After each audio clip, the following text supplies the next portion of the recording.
Talk about this is John Bisignano, a president of the National Democratic Redistricting Committee.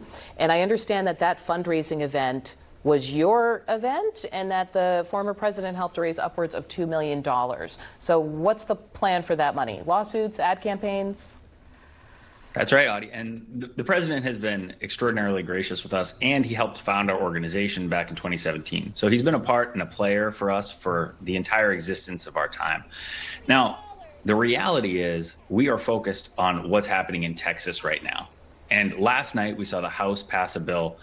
Looks like it's going to go to the Senate today, and soon Governor Abbott seems very keen to move forward and sign that bill. And I just want to be very clear that our grassroots donors across the spectrum have been coming to the table, and nobody wants this.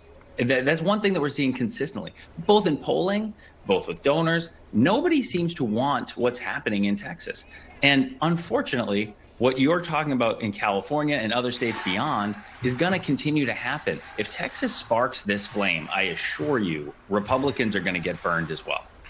Does that mean you're looking at other Democrat-led states to do the same beyond California? I mean, I think the way that we've approached every component of redistricting for the entire life cycle of this organization has been a multi-pronged approach, both defense and offense. And what we've been looking at with regards to defense is Texas specific.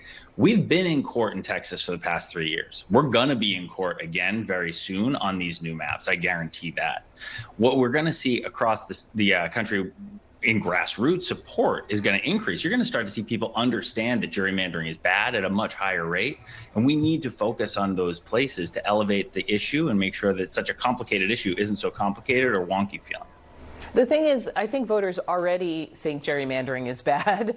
The question is why Democrats are jumping in to do it, right, in this sort of tit-for-tat move after all these years of pushing for independent redistricting. Yeah, well, first, the primary goal remains independent redistricting, and that should be the goal as we look to the future. However, as the president said the other night at our fundraiser, this democracy is not self-executing. And unfortunately, the actions that are being taken in Texas need to be faced with reciprocal action. And that's what you're starting to see in California. We're looking at places where we can offset what Republicans are doing to try and steal votes. And it's no mistake that it's happening right now. What we're seeing happen right now is Donald Trump passed the least popular budget bill, at least I've ever seen. He's facing all kinds of headwinds, and he knows he's going into a midterm where he's likely to lose. So he's trying to have J.D. Vance fly across the country, talk to people, and ask them to gerrymander their states as much as possible.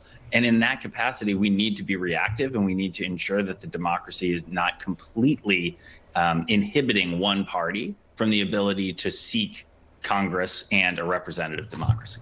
Okay, that's the word for the National Democratic Redistricting Group. Thanks so much for talking with us, John. Thanks, now, in just